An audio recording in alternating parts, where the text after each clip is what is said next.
Welcome everybody to this very special anniversary episode of Aephia Station. Last week, we sat down in private with a follow-up interview with Santi. And today, and now I'm actually listening to myself. How is that possible?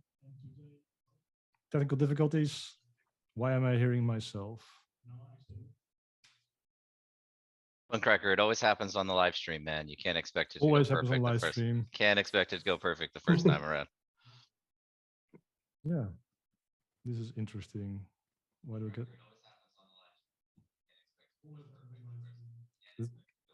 echo, echo? Let me at least switch to perhaps a headset. I'm not sure if that does anything, but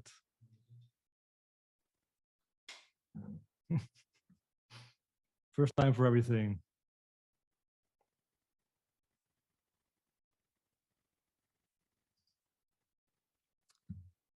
Does anybody hear echo here as well, or is it just me? No, just you. Oh, that's interesting. Then I'll just put away my, no wait, I need my headset still to listen to you guys. Okay.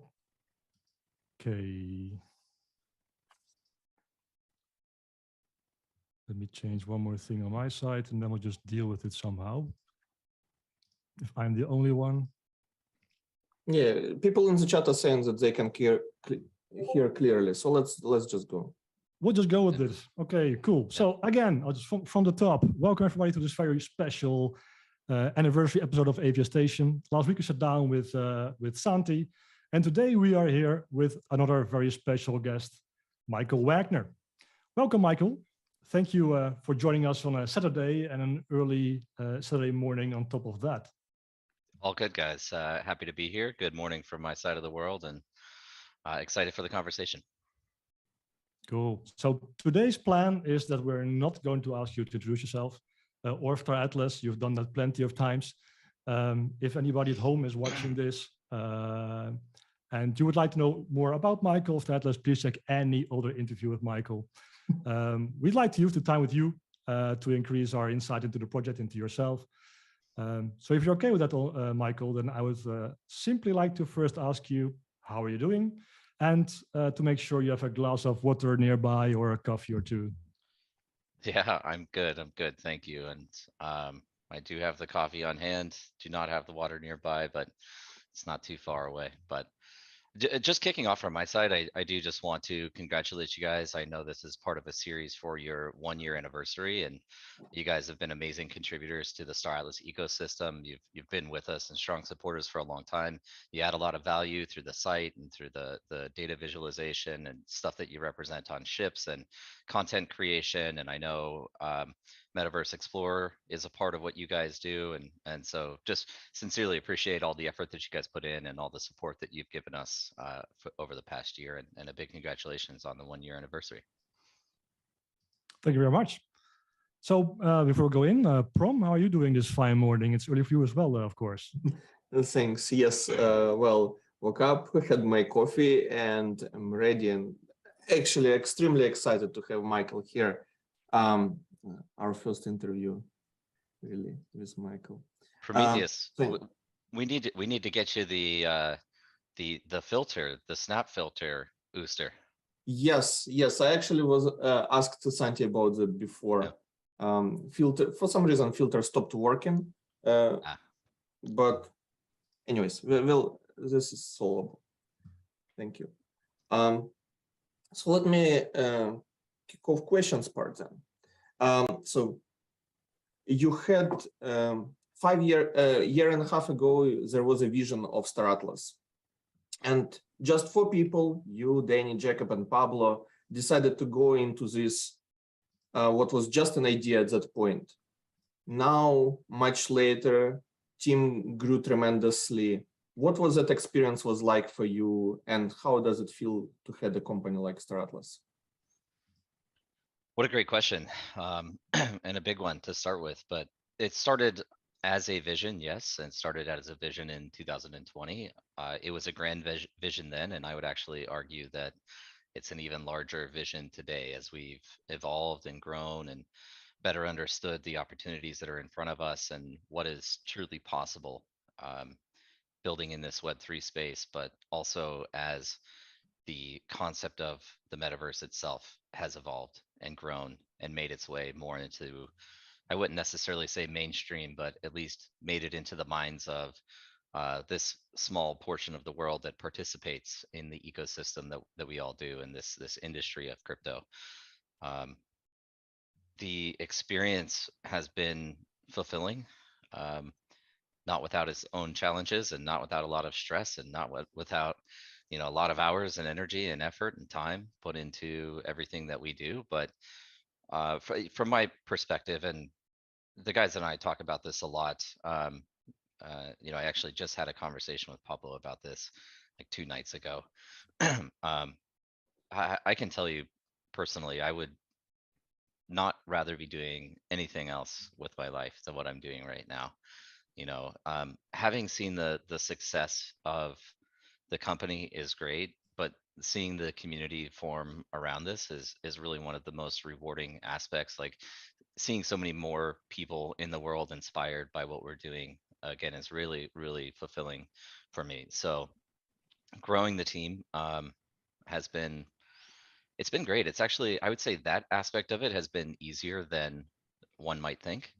Obviously there's a lot of interest in what we're doing, and we have, you know, we just have applications pouring into our inbox every day. And poor Steven Hadadian, you guys have seen him probably out there in the community. He's our director of talent acquisition, and he's in some days he gets 1,000 emails, right? 1,000 applications for different positions across the company. But so not only have we been able to recruit people from the community, but we're also recruiting preeminent experts around the world from the gaming industry, from the blockchain space, from every discipline and specialization across the company that have a dedication and a passion and a love for what we're doing. And they see the vision. And it's, like simply put, it's just been incredible to see the growth both internally and externally for all things that we're doing across Star Atlas. Cool. So, I mean, just to jump right on it, last week we had a 4 to 6 live event, which was an awesome event. Congratulations on pulling that off the way you guys did. Thank you. After the name, I personally could appreciate that you embrace this community meme that is also a pain point to some by turning it into a big event that will take place several times this Star Atlas summer.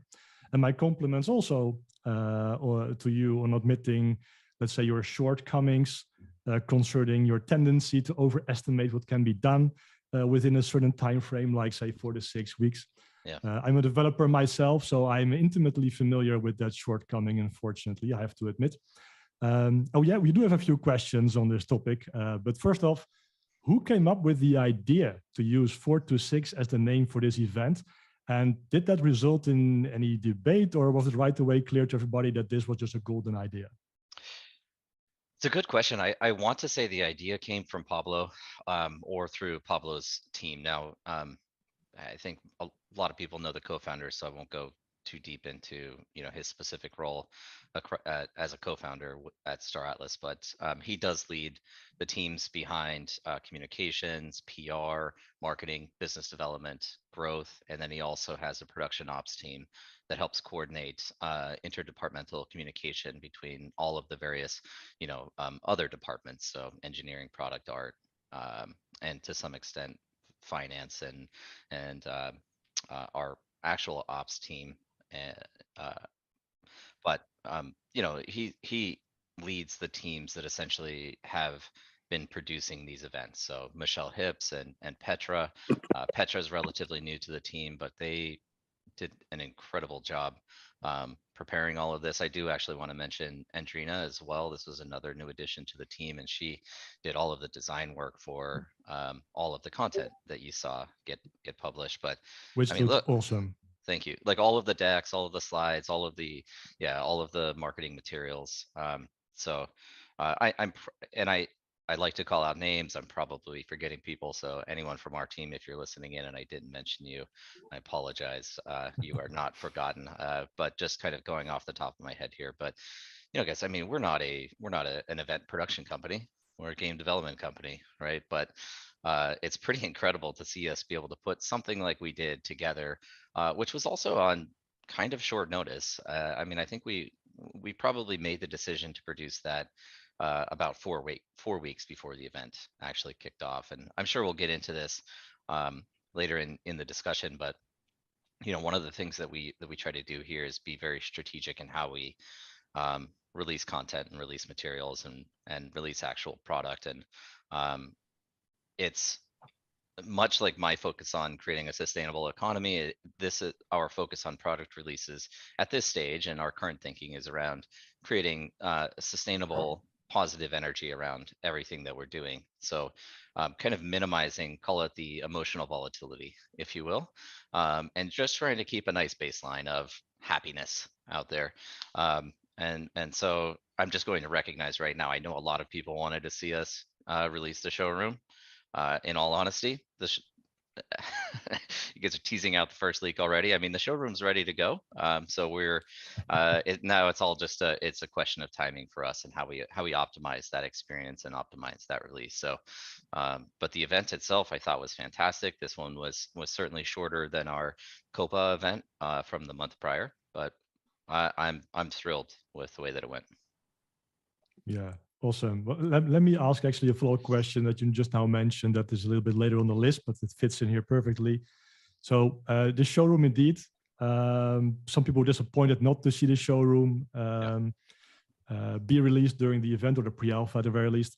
Of course, technically there's still 1 week left of the original 4 to 6 during your keynote during Copa.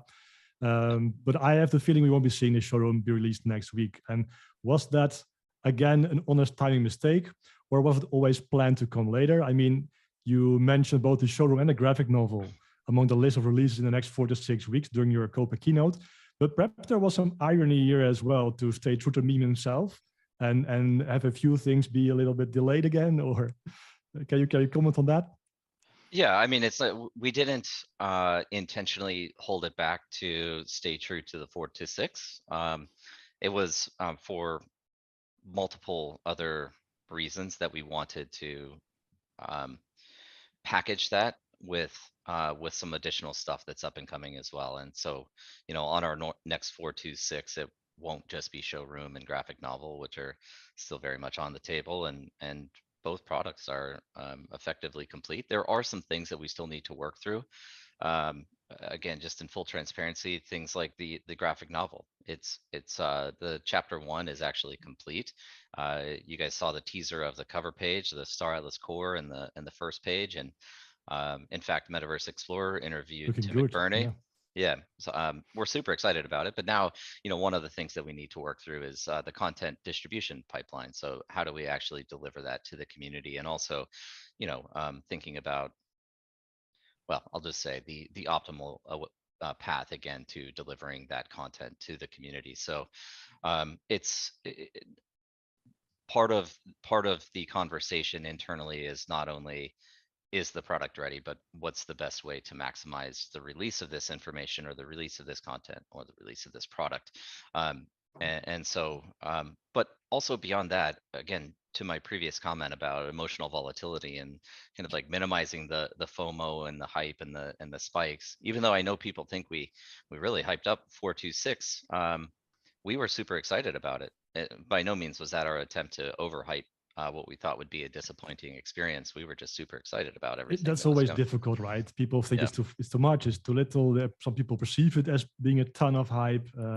Yeah, I get that completely. Yeah. So I guess this was a long-winded way of saying not strategic to stick to 426, more strategic in the sense of we believe that we can actually create and carry momentum going into the future by packaging up these 426 live events with multiple products. And so not only do we have things like showroom and graphic novel on the table, but there is more that's already being baked into the next event, and we're already super excited about that and already going to work planning what that's going to look like. But all things said, you know, between the release of the marketplace and of the DAO, those were momentous releases to come out. Absolutely agree with that. Absolutely agree with that. Yeah. So kudos from my side for the very professional approach to the event, and like the whole form felt really good, with including, for example, slide decks and speakers from different sides. So is this the approach that you want to follow for the upcoming 4-6 events? I'm not sure if the naming will be exactly 4-6 or not during the Star Atlas summer. That format is one that we do want to carry forward. Yes. So I imagine, I'm sure we'll identify areas where we can improve. That's what we always do, just seek to get better. But so we'll look for improvements. Obviously, we listen to you guys a lot, the community a lot, and we, you know, we take in feedback, and we just evolve and grow. So it is the excuse me, the general format we'd like to follow, and I think we'll carry that forward. So I realize that it takes, however, time for the team to prepare such stuff. So I understand that it's always a balance. How many events can you share? Are you planning for Star Atlas Summer in the future, and what schedule will look like? Well, for sure, we have one more on the schedule for this year, and very likely to be more than that. So I'm not going to reveal too much more outside of that, but yeah, and in terms of schedule, you know, if I'm going to stick to the meme, you know, 4-2-6, but we'll see. Yeah, we'll see. We're actually still doing some internal resource planning right now. So as you said, we do actually have to put an incredible amount of effort into preparing for events like that as well. So it's thinking about it from multiple perspectives. Again, is the product ready? And there's also uncertainty for us as well, right? Like we can't exactly go into preparing for an event and start marketing an event until we have some certainty around the product release.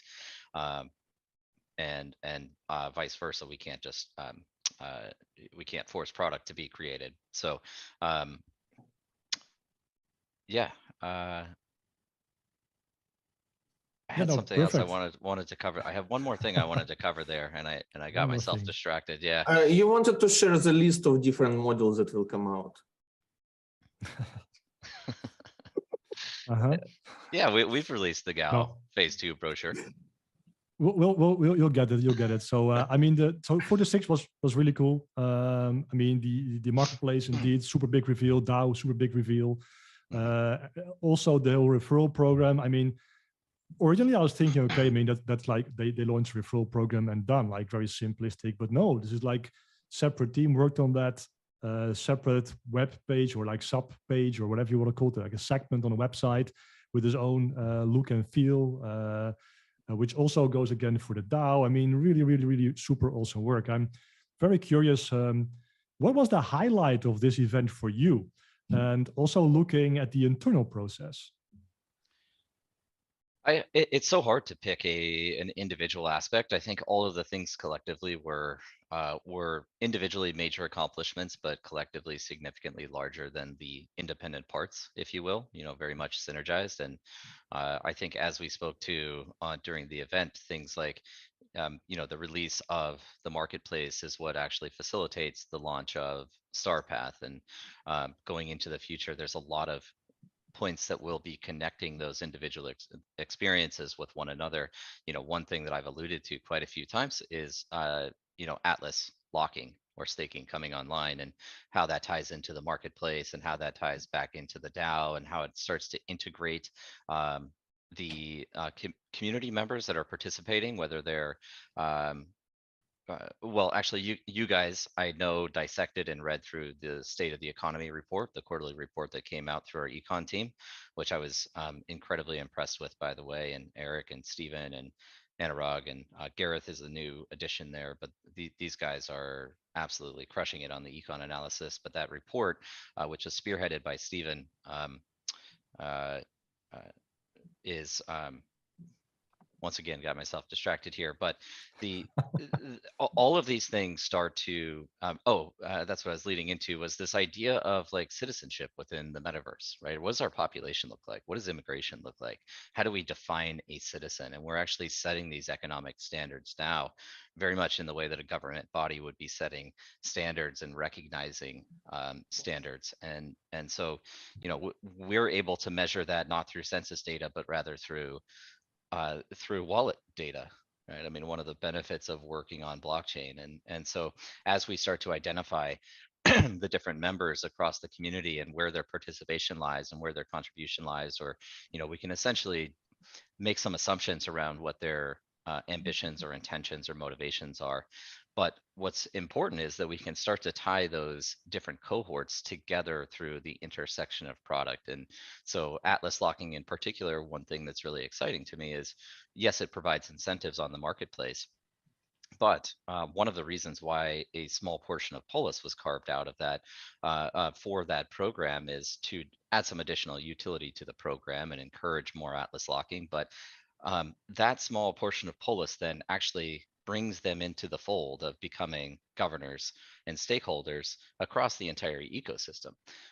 And so the benefits are not just on the marketplace, but it actually pulls them into the DAO. Presumably, at least some portion of them will want to participate in the DAO. They lock tokens in the DAO, and now they're participating in DAO emissions of Polis. They're also participating in governance, which is really the critical aspect of that. And they participate in treasury management, and the treasury today over there it consists of Atlas, but it in the future it will consist of multiple tokens and multiple revenue streams and multiple methods of deploying that capital. So again, I think it's a way for us to kind of encourage deeper immersion into everything that we're doing in Star Atlas, and we can actually facilitate that by creating the intersecting components of all of the software that we release. Good. I'm looking forward to when we get there for sure. So let me jump in then. Some people actually expected to hear more about Scream during 4.6.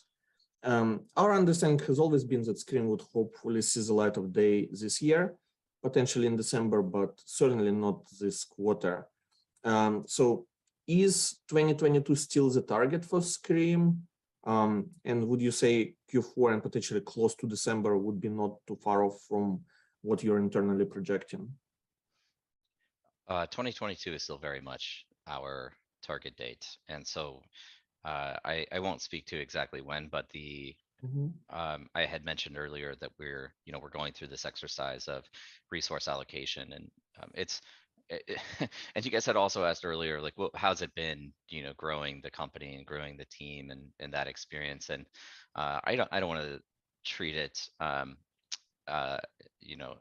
as an object, but my mind kind of goes to, it's almost like playing in a video game. If you were to play a real-time strategy, you have a certain amount of resources. Those resources happen to be people. They're real people behind all of this, right? Again, I don't want to minimize that, but we have a certain amount of resources, but we also have 10 different projects that we're working on concurrently, and so it's an exercise of prioritization, timing, strategy, and where the talent exists and what specific talent exists, and coordinating all of these things to deliver great experiences to you all. And so all of that is just to say that Scream is certainly very, very high on the priority list for where the overflow of resources that are going to be coming off of these currently released products, where those team members will go. I just want to make one more point there, because I do want to be very clear that in many cases, it's not a question of prioritizing some other project over something like Scream, or specifically not any of the gaming products. In most cases, these are kind of independent teams, and the teams or the individuals with the expertise to develop a product, they're working in the appropriate place already. In the case of Marketplace did pull some of our blockchain engineers. It did pull some of our front end engineers. It pulled in Luciano. It pulled in people from design. And so there was a discussion, a conversation team wide that we had earlier in the year that did identify the marketplace improvements as one of the most substantial important ones that we could get out this year. DAO was obviously very high on that list as well. And all of that is just to say, though, any overflow that we have right now, anybody that we can pull off of the products that are now launched, we will do so. And in many cases, those are going to be redirected to Scream. Final point, the products that we just launched, not surprisingly, we're already getting an enormous amount of feedback and data off of the experience, right? And so we understand that there are things that people would like to see and improvements that would like to be made. So we have to retain some of some of the resources that are on those projects to make sure we can at least support them now and maintain them and roll out those improvements. So, but it's quite the exercise. So I see a question popped up. How many people work on Scream? I don't have the specific number for how many people are working on Scream. I would probably put it in the neighborhood of, well, it's kind of difficult to say because, if we think about some of the ancillary effort that goes into, say, art production, obviously all of the ships that are going to live in Scream, they needed to be created, they needed to be initialized with concept artists, but you guys have also seen the WebGL 3D assets of some of the ships, right? So we have an entire team that is, this is actually an external co-development studio, another one that we engaged with that focuses on WebGL asset creation. And but you have individuals that are working on, say, art production that could arguably be considered to be a part of Scream because the work that they do is a core requirement of us being able to actually deliver on Scream as well. But if we were just to say things like engine development, game design, economic design, I think we're probably in the neighborhood of 25 or so right now that are working on Scream. Okay, thanks. And another follow-up from me would be, thanks for the Galactic Marketplace. It looks beautiful. I'm sure there will be some tweaks, adjustments later on, but there was a team dedicated to it, and now it's released. So those resources, in terms of this company level resource allocation, they will be moved to some projects. So are you thinking more in terms of allocating them to Scream, maybe to Showroom, or is there some new project on the timeline that is going to pop up soon?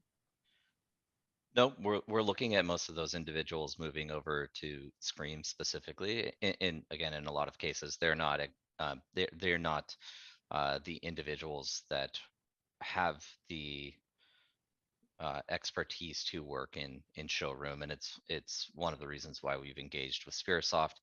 Now, what I do want to be clear on is that all of the game direction obviously comes through Danny, so Chief Product Officer, and he's all game direction flows through him, and our production flows through him.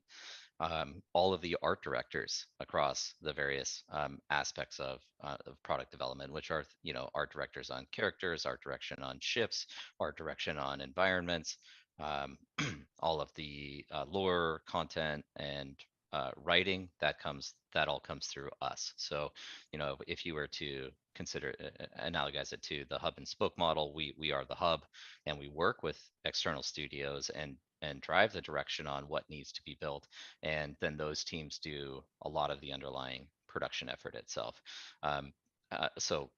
But to your question of can people from, say, Marketplace move into Showroom, they just don't have that's not where they specialize, right? So so no to that, but yes, in some cases on moving over to Scream.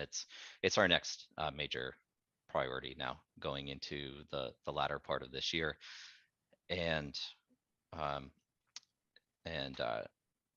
I think one thing that is very promising for me, just feels good, is we're, if we were to look back at 2021, that was the year in which we presented largely the vision, right? And we started growing the team and we started growing the community, and that was all enormously successful.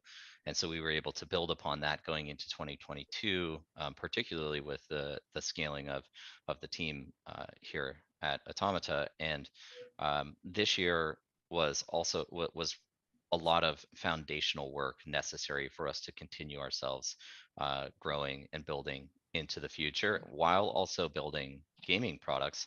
But thinking about like the new renovated marketplace experience, getting the DAO in place, improved tokenomics across Polis and Atlas, and and obviously things like Star Path and even to some extent relationships.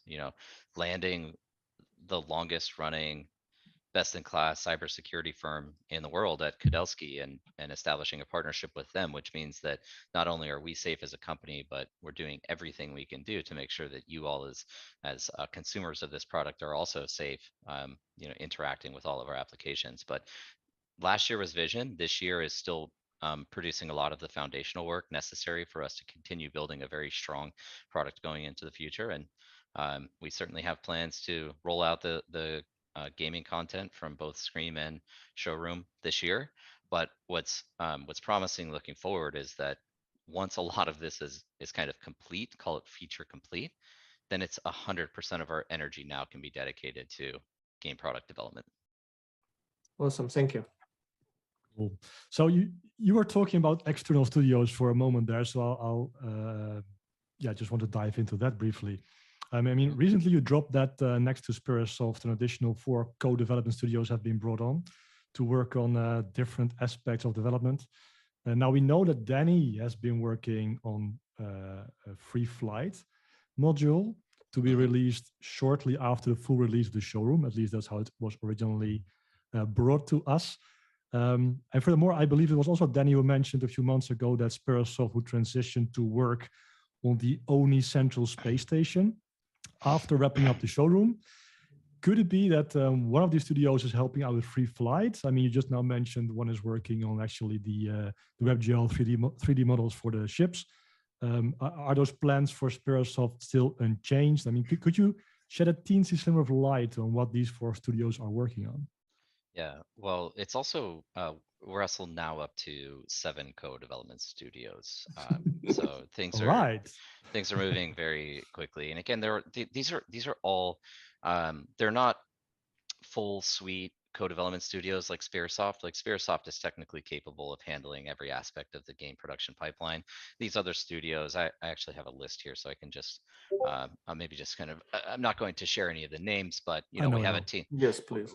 We have a team that does just character and vehicle concept and production, and so there's a lot of like surface work, modeling, stuff like that. We have vehicle and props production, material libraries, technical art. We have a team of pure Unreal Engine developers, so just the engineering side. This is not any of the art production. I had referenced the WebGL vehicle production, so that's a team that just does WebGL assets, and those are the assets that you'll interact with in Scream. We have a team for audio and music production, and then we have a team that's just pure vehicle production. So yeah. Cool. And sorry, I understand. So it's not like Spirasoft indeed like full production. They can do a whole chunk of Unreal Engine development. This sounds more like indeed asset creation and things surrounding assets within the game, be it Scream, be it Showroom, or That's right. the full experience. Okay, so can you comment if it's still the plan for Spirasoft to transition to the Oni Central Space Station after the Showroom? Or did things change there? Or I'm curious. And perhaps also if it's still the plan to actually line up studios like Spirasoft to perhaps really focus also on Unreal Engine development.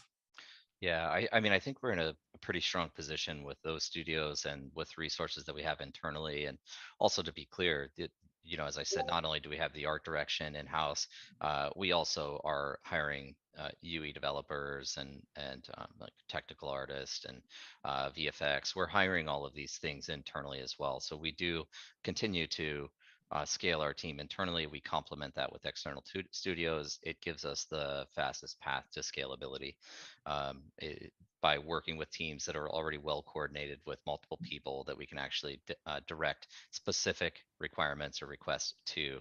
And then we are the orchestrators of all of the content or product that gets produced there. So in terms of what's next, I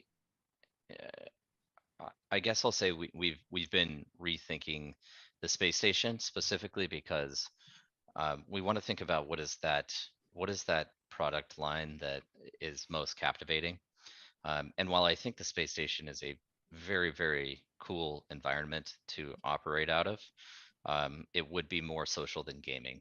And so we're just thinking about, what is the actual first, So we can no. expect racing then probably. No, sorry, just Yeah, trying to I know. Yeah, always fishing, guys. Always fishing. had to fish a little here, yeah. Yeah, no, I get it. We have some really cool stuff, but it is so showroom is still going to be on our development cycle for a little while. Danny shared publicly like October is really our alpha release of showroom. Um, but the if you want to call it a pre-alpha, we're actually, as I said, prepared to actually roll out a pre-alpha today, but we'll have kind of a final polished alpha version of showroom by October is the plan, and from there our team transitions into some of the free flight mechanics, and a lot of this is like visual enhancements, so the VFX and animations on ships as you're flying around, and also the physics behind all of it. Danny, again, I'm in a fortunate position. Danny shares with us all the cool inner workings, and I don't think there's a day that goes by that he doesn't have Unreal Engine just pulled up on his computer and he's like playing around in some environment with some of our assets. But just seeing the transition of certain things like our original ship physics and seeing those mature a little bit and get to a point where you get this almost sense of like sensory feedback based on how it's represented on screen. It's there's a sense of immersion that you can derive when it feels like you think it should feel, if that makes sense. And even things like playing around with camera angles and sway as you're navigating through something, it's incredibly impactful. And also just seeing the UI improvements too. uh, the UI improvements look so good on the free flight stuff. So we moved from showroom. We kind of focused some energy on the free flight mechanics. And by the way, one of the things that's really important here, again, is I talked about foundational work necessary to carry us forward into the future. Things like building out um, asset libraries internally, because I know we're probably going to get into this conversation around Illuvium, but one of the things that's really important is that we actually don't After this. use any Megascan libraries in what we build. Everything that you see in the showroom is built 100% from scratch. That means that every single component of art and piece of detail that's in showroom needs to be created by our team. And the reason that's necessary is if that is what makes Star Atlas, right? These are our unique individual asset and material libraries that we can pull from. And so uh, uh, as we continue to build that stuff, we also need to figure out how certain mechanics work. Flight, again, is one of those core mechanics. One of the other videos that we released, which is how you interact with objects, and you saw the table pop up out of the ground, and you saw, hangar bays open up, and you saw doors open up, the way that elevators work, and creating internal standards for all of that functionality then means that as we bring more people on, and we get them um, interacting with other members of our team and other teams.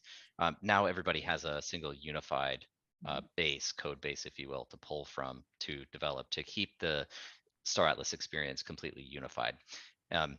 So moving for like showroom wasn't just about building showroom.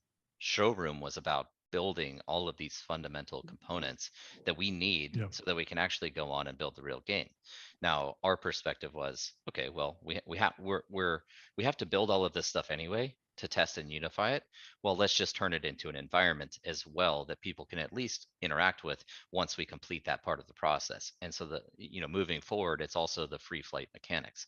Let's make sure, since we're working on free flight mechanics and we're building out the VFX and all of these other components of that, let's then deliver the free flight module to people. And in many cases, these are essentially tech demos that people can interact with and play around with, but it gives you a sense of what's going on behind the scenes. And there is some output from all of the effort that we're doing. But more importantly, and once the foundational stuff is done, it really accelerates our development going into the future.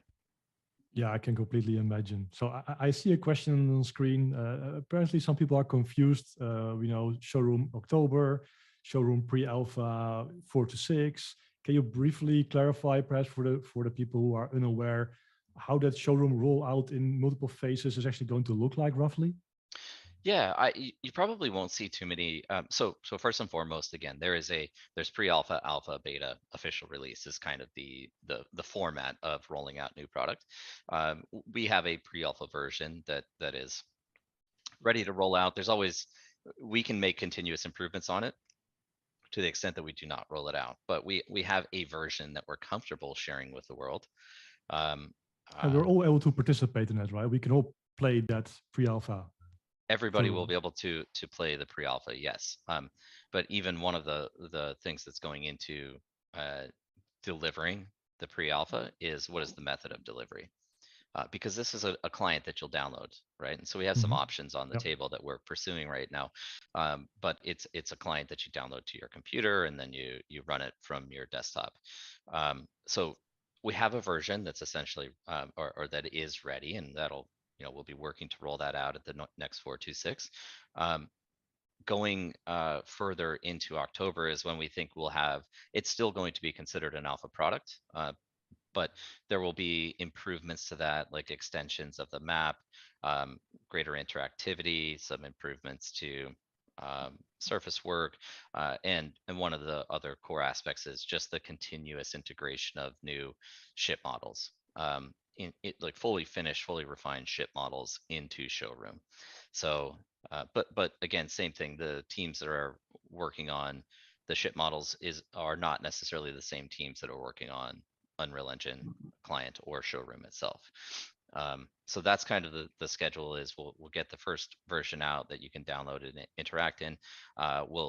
We'll then move into getting multiplayer functionality fully enabled in there, and we're making some great progress there.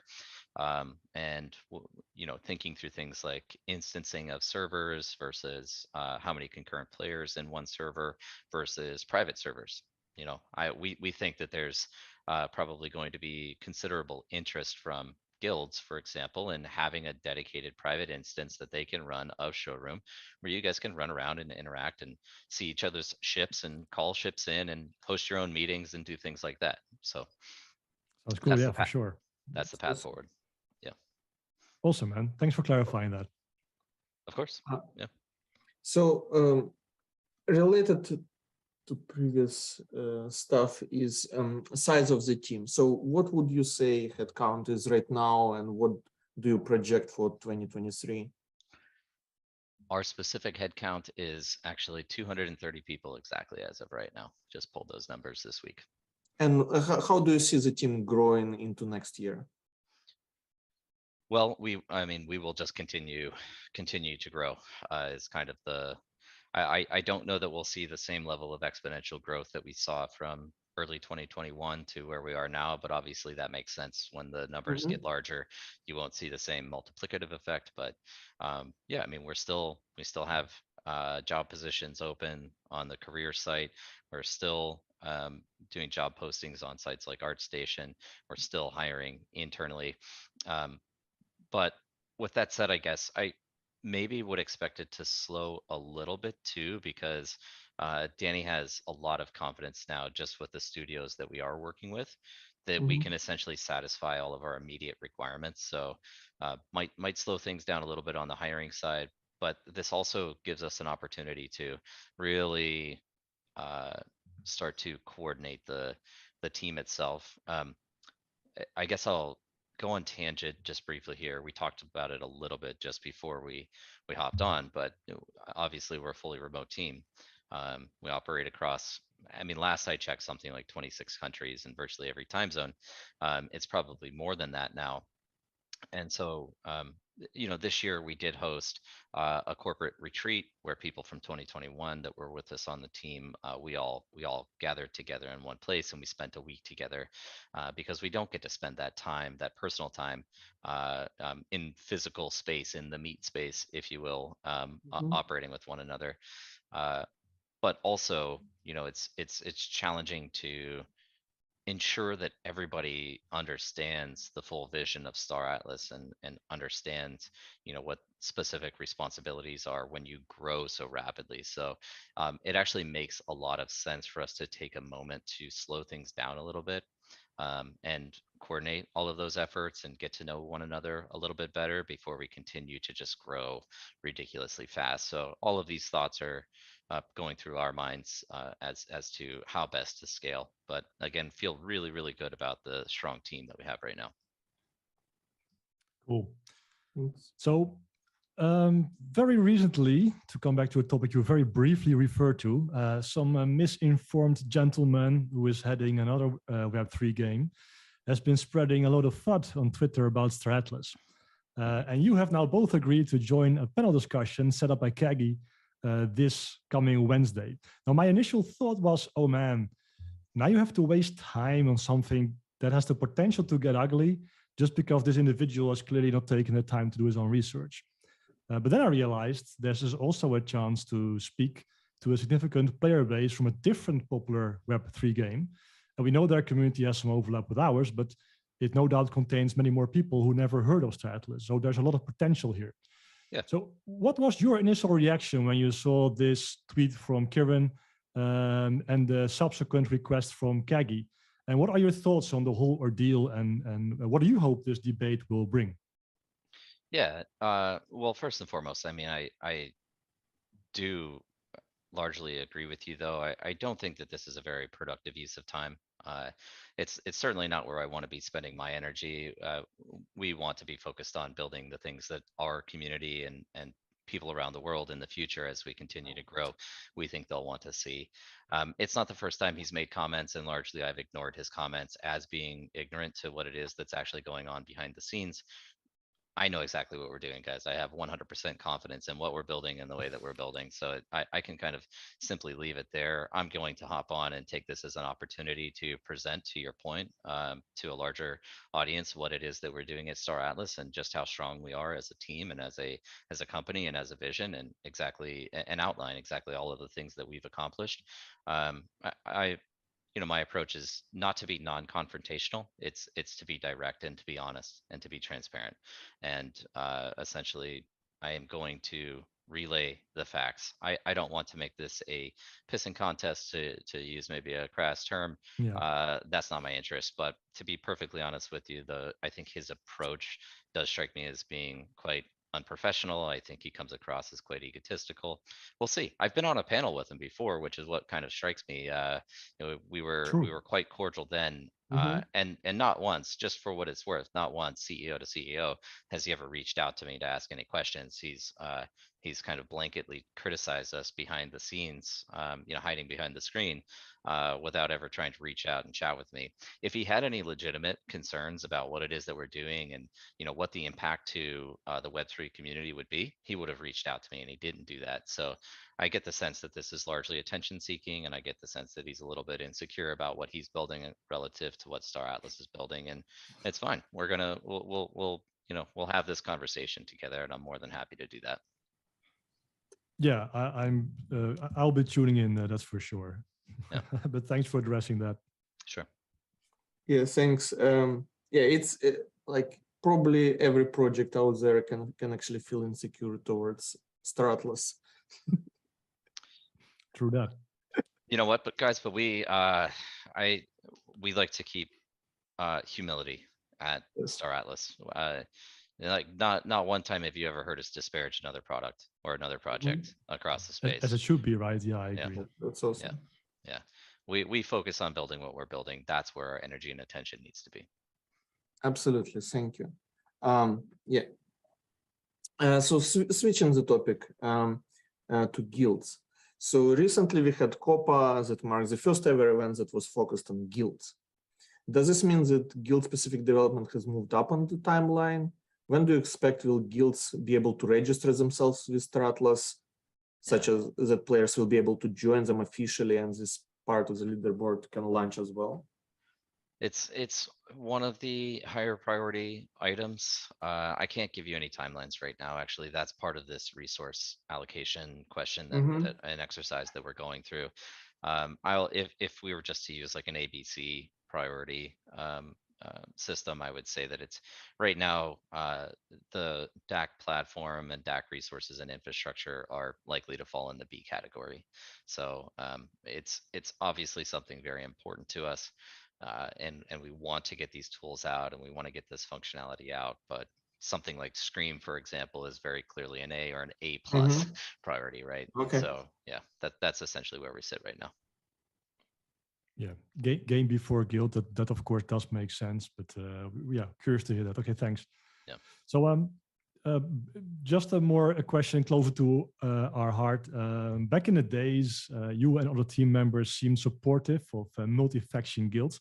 You at some point even briefly considered allowing DACs to register themselves as such officially.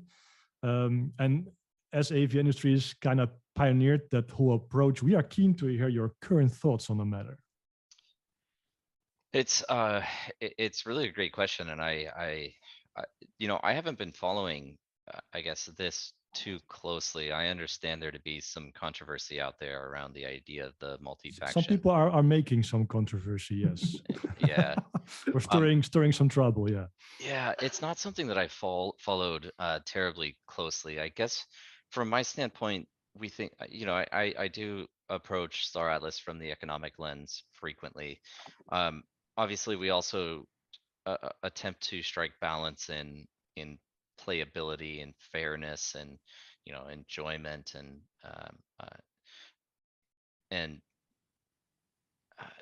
I think that the concept of multi-faction does make sense from like an industrial production standpoint, right? If you're like a manufacturer,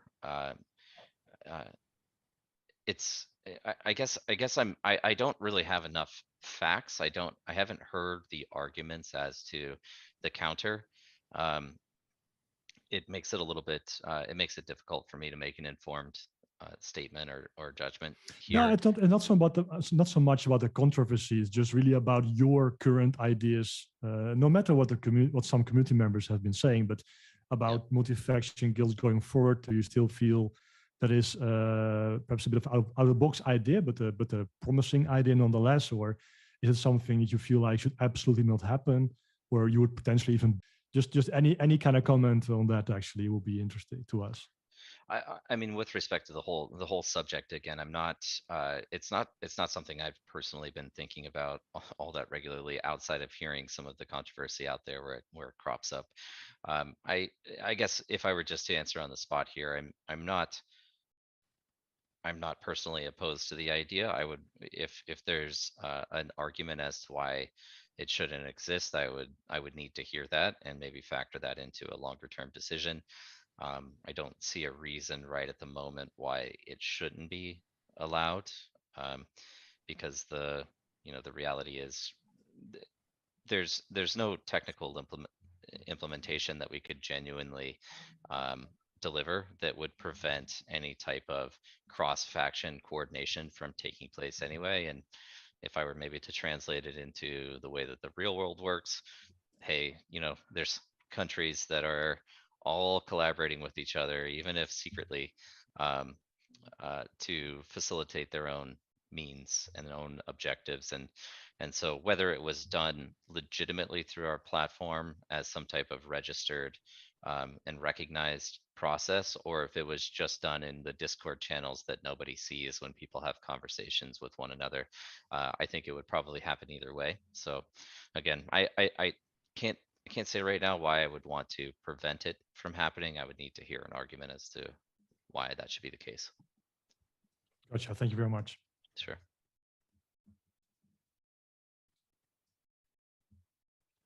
So let's go into because I know we want to be respectful of your time, of course. So let's see if we can have one or two questions from the community in. Sure. You want to go, Prom? You find something interesting? Sure. So Tom QH is asking if we need more ways to use and burn Atlas. What are the plans to reverse the emissions versus buy demand? Sorry, is the question, is there going to be an Atlas burn? I think the question is if there will be more Atlas sinks. Totally. Yeah. I mean, the whole idea is to create a sustainable economy here. So, you know, we started to do that with we have limited tools available to us right now because we're still building the game. The game is where the majority of the Atlas sinks will live. It's also where the majority of the utility will be derived. Atlas as a currency, from my internal mandate, if you will, is that we want to drive the psychology around Atlas to become one of store of value, to be one of something that has intrinsic utility that people have a desire to hold and store and save, because it becomes this functional transactional currency across the entire universe and metaverse of Star Atlas. Some of the immediate things that we could do were, just by way of example, allowing for the ship discounts to persist in the Atlas market pair for the last 7 months, which I know, you know, there's this whole thing was a big discussion this week as well. But to kind of elaborate on that structure, it was what ATMTA did was take the position of becoming the shock absorber of volatility in during this period while we were still very much in the trenches developing core aspects of our product. We obviously took discounts on ship sales if you were operating from the perspective of USD equivalent value. Now, if my mandate is, well, we want people to believe that Atlas is a store of value and that it has intrinsic utility, well, we as a company should also believe that it has intrinsic utility and value. And so we're willing to accept that digital currency, which we believe in the future of, regardless of what the exchange rate is in Atlas. But it also led to a dynamic wherein there was actually demand to purchase Atlas, particularly from people that did not already possess it, to purchase ships that were previously being traded at a discount relative to its USD market pair. So not only did it drive some demand for Atlas, it also, those new ships, by the way, all of the new ships that are coming out, my perspective on that, and I pushed very hard on this, and we discussed it a lot internally as to, well, should we continue releasing ships? My opinion is yes. Yes, I know that it creates asset inflation in the short term on the ship side of things, but it also is a demonstration to the community of what it is that we're actually doing, what it is that we're actually working on, what is to come in the future. It's not even intrinsically about us selling and generating revenue from those ships. It's a consistent demonstration that things are coming and things are being done. And so we roll out ships, and those new ship models were of interest, by the way. People wanted to buy the new ships. People like seeing the new content. And a lot of ships sold over this entire period. So that also was, those new ships were a direct sink for Atlas and Atlas emissions, not only new demand for Atlas, but also Atlas that is being released through Score. And then the next extension of this, and I you know, I've mentioned it a number of times, but thinking through tokenomics are things like the Atlas locking mechanism that's coming, and the utility that provides on the marketplace, and the way that gets people integrated into the Star Atlas DAO. Piece by piece, we will be closely connecting this economy. But you know, a lot of the requirements are getting the gaming product out before we can really establish a stronger economy. But this is the thing that I think about probably more than anything else, is refining and developing and creating a strong economy overall. Thanks. I understand completely ships as a sink for emissions, but we also noticed that a number of different designs released over this month was significantly lower than what one would project based on January estimate of 50 ships released over this year. So, like, there was some response, we think, to the market. Not ideal conditions, let's put it this way. Yeah. So should we expect similar speed of releases, or are you going now to speed up maybe some ship release wave prior to Scream something we should expect? It's yeah, I don't want to I don't want to show our hands on this. Okay.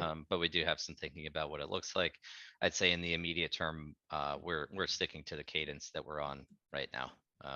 Full comfort with the cadence that is being delivered at.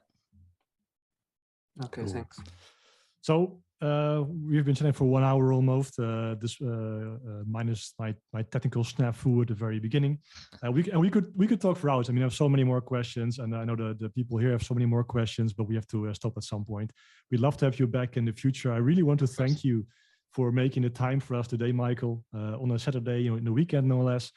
I'm not sure if this is a regular working day for you as well, but I can imagine it could be, or perhaps you try to take some time off as well in the weekend. But I want to thank everybody for chiming in. And if you have some last words, perhaps you want to say, Michael, go ahead.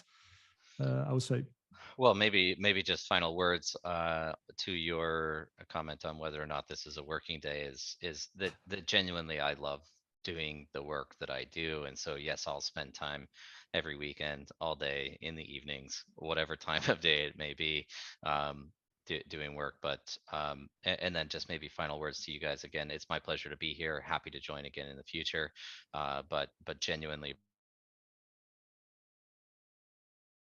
all of your contributions and support for us, and being in Discord and helping inform people and new members in the community and helping bring new people to this community. So big congratulations again on the 1-year anniversary, and sincerely appreciate all that you guys do, and really enjoyed the discussion. Thank you. It's really awesome to have you here. Really following all of your interviews and now being able to talk booster to face. When face reveal, Prometheus? I'm working on booster filter. Yeah. You said the Ooster Brexit? Yes. Funny. Okay, so yeah, thank you so much for this interview. It was awesome, and would just want to conclude with power to the people. And stick it to the man.